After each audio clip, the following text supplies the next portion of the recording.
Another day, another vlog, another release. What's up mga ka-Mitsu? Mitsu Boys here, Joel Panilaon. Samahan niyo ulit ako maglabas ng 2025 Expander GLS Automatic. Let's go!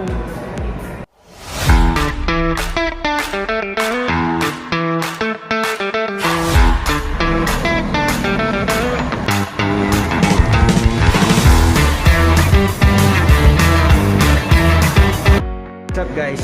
Birthday din pala ng kahit natin ngayon. Tara, samahan natin siya i-celebrate yung birthday niya. Binilan na rin natin siya ng cake para kahit pa paano maramdaman niya na talagang birthday niya ngayong araw na to. Salamat!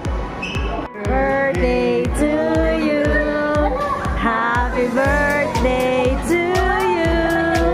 Happy birthday, happy birthday.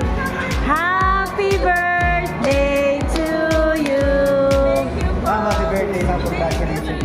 Sergio po yan. Kahit pa paano mangyara po yung araw po ngayon para makapagpili. Kaya hindi na lang celebrate ng birthday. Happy birthday, ma'am.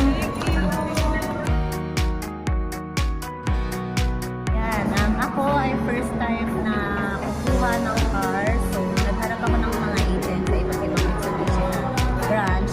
Hindi maganda yung aking napuntahan ng unang agent. So, nag-direct ako dito sa Mitsubishi Fairview branch.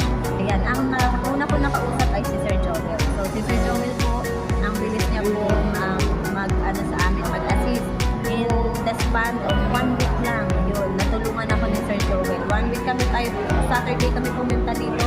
The following Sunday, natulungan niya ako. Labas na agad yung aming release na agad yung Expander na. So, yan, i-contact niya si Sir Joel, follow niya sa Facebook, kasi legit talaga siya. Yun, another successful release. Special mention kay PS Bank sa tumulong sa account na to. Sobrang bilis kausap, hindi natin pinahirapan si client. Ilabas natin na maayos, saka mabilis yung sasakyan. And then, special mention sa lahat ng mga tumulong sa release ko. Shoutout na rin dito sa branch na to, sa Mitsubishi Fairview, sa branch namin si Boss D, sa lahat ng managers na nandito, sa lahat ng unit. If you have any question regarding this unit, please don't hesitate to ask. See you on my next vlog.